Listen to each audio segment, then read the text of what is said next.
Bueno, pues hoy os voy a contar qué es la ley de Ohm y cuáles son los elementos que intervienen en esta ley. ¿Por qué se llama ley de Ohm? Bueno, pues se llama así porque el señor que la enunció se llamaba George Simon Ohm y era un científico matemático alemán que en el siglo XIX se dio cuenta que en los circuitos había una serie de magnitudes que tenían cierto efecto dentro del circuito. Y entonces él las estudió y se dio cuenta de que estaban relacionadas entre sí de una manera un poco especial. Y estas tres magnitudes que él observó eran la intensidad, el voltaje y la resistencia. ¿Qué es la resistencia? Bueno, esto ya lo hemos visto en algún vídeo antes. La resistencia es la oposición que presentan los cuerpos a que la corriente eléctrica los atraviese. Todos los cuerpos, todos tienen resistencia. Es una propiedad física y no depende del circuito, depende del elemento que estoy poniendo en el circuito. Yo tengo resistencia y un vaso también y un cable y un trozo de plástico. Lo que hay que estudiar o lo que hay que ver es cómo es esa resistencia. Las resistencias pueden ser altas o bajas. ¿Qué pasa cuando la resistencia es alta? Pues cuando la resistencia es alta estamos hablando de que yo me resisto mucho a que la corriente pase a través de mi cuerpo. ¿Quién hace eso? Bueno, pues eso lo hacen los plásticos que se resisten a que la corriente atraviese, no la dejan pasar y entonces son buenos aislantes o malos conductores. ¿Qué pasa si las resistencias son bajitas? Pues si las resistencias son bajitas, esto les pasa a los metales, por ejemplo, que dejan pasar a la corriente con mucha facilidad, no le ponen ninguna pega, pasa, pasa, te dejo pasar. Y entonces son buenos conductores o malos aislantes. Hemos visto cuando leíais los elementos receptores de un circuito que utilizábamos bombillas, zumbadores, resistencias y motores. Todos ellos tienen resistencia y presentan resistencia en el circuito, pero además de ellos también están los cables. Los cables de los circuitos también tienen una pequeña resistencia. No existen resistencias nulas. La resistencia se puede abreviar con la letra R y su unidad de medida es el ohmio. ¿Y por qué ohmio? Pues viene exactamente igual que la ley de Ohm del mismo científico matemático del que hablábamos antes. ¿Qué es la intensidad? Bueno, pues la intensidad la podemos definir como la cantidad de electrones que atraviesa un circuito por unidad de tiempo. ¿Qué significa esto? Significa que dentro de mi circuito, que tiene una pila, una bombilla y un cable, yo, cuando lo pongo a funcionar, estoy contando cuántos electrones hay en este circuito. Lo que pasa es que esta intensidad también depende de otras cosas, como por ejemplo la velocidad que llevan los electrones. Si van muy deprisa, hay más electrones en el circuito y si el cable es muy grueso, caben más electrones a la vez y también hay más electrones en el circuito y por tanto también sube la intensidad. La intensidad aumenta dependiendo de la velocidad de los electrones y dependiendo de la sección del conductor. La abreviamos con la letra I y se mide en una unidad que se denomina amperio. Bueno, ¿quién ha entendido esto? Vamos a explicarlo de otra manera diferente. Imaginaros que en vez de personas, a partir de ahora, somos electrones y que nos han invitado a una fiesta y entonces yo, ¡fiesta! Tenemos que ir a la fiesta. ¿Qué hacemos? Empezamos a caminar.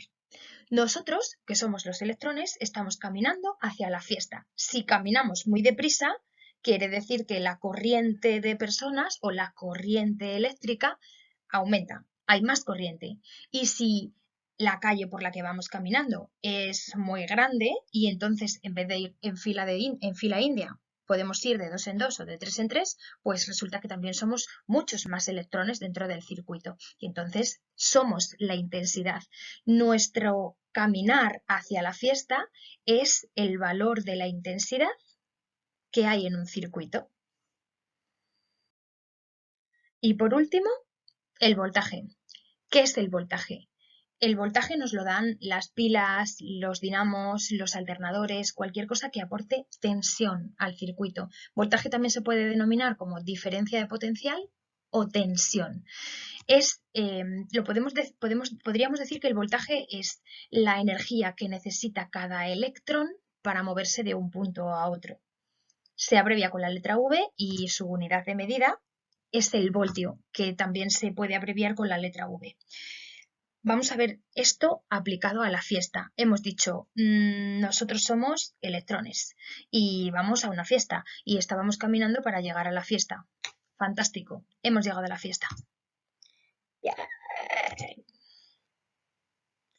¿Qué pasa en una fiesta? ¿Qué se hace en una fiesta? ¿En una fiesta? ¡Ah! Se baila, ya. Pues ¿sabes qué pasa? Que es que yo bailar sin música no puedo. ¿Qué sería el voltaje? Pues sería que hemos llegado a la fiesta, estamos todos parados porque somos unos osos y de repente alguien pone música y entonces ya nos apetece bailar. Si nosotros no le ponemos música al circuito, los electrones no van a bailar. Total, que en un circuito al final tenemos tres cosas. La resistencia, que mide la facilidad con la que los electrones pueden llegar a la fiesta, la intensidad, que cuenta cuántos electrones están yendo a la fiesta, y el voltaje, que es el que pone la chispa para que los electrones puedan llegar hasta la fiesta y ponerse a bailar. ¿Cómo funciona realmente un circuito? Si os fijáis en esta animación, lo que está haciendo es que cuando yo tengo el interruptor apagado, esto no funciona. Sin embargo, en el momento en el que yo le doy al interruptor, los electrones empiezan a salir de la pila, van caminando, llegan a la bombilla, la encienden y comienzan un circuito cerrado. Quiere decir que van a estar siempre dando vueltas hasta que yo no apague el circuito. Con esto estamos preparados para entender cuál es el enunciado de la ley de Ohm y cuáles son las fórmulas que vienen asociadas a ella. La ley de Ohm dice que la tensión aplicada a un circuito es directamente proporcional a la intensidad de corriente que circula por él. Estamos todo el rato hablando de intensidad, que era la cantidad de electrones, voltaje, que era la tensión o la pila que yo le pongo al circuito, y resistencia, que es la menor o mayor facilidad que presentan los elementos que tiene mi circuito para que la corriente pase. Lo que vamos a hacer va a ser aprendernos esta fórmula utilizando un triángulo muy sencillo de equivalencias. En nuestro triángulo, que hemos partido en tres trozos, vamos a colocar nuestras tres magnitudes. ¿Cómo lo vamos a hacer? Colocamos arriba la tensión y colocamos abajo la intensidad y la resistencia.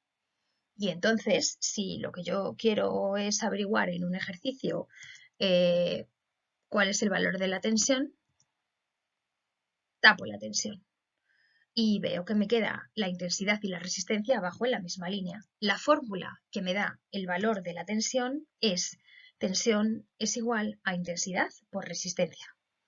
Pero ¿qué pasa si lo que yo quiero es averiguar la intensidad? Pues entonces tendré que tapar la intensidad. Cuando tapo la intensidad me doy cuenta de que la tensión y la resistencia quedan una sobre otra. La fórmula que me da el valor de la intensidad es intensidad es igual a tensión entre resistencia. ¿Qué pasa si lo que yo quiero hacer es calcular cuánto vale la resistencia que tiene que tener un circuito para que con una determinada tensión y una determinada intensidad funcione? Pues entonces lo que voy a hacer va a ser tapar la resistencia. Cuando yo tape la resistencia me doy cuenta de que la tensión queda arriba y la intensidad queda abajo. ¿Qué voy a hacer? Pues la fórmula que me da el valor de la resistencia es R es igual a tensión entre intensidad.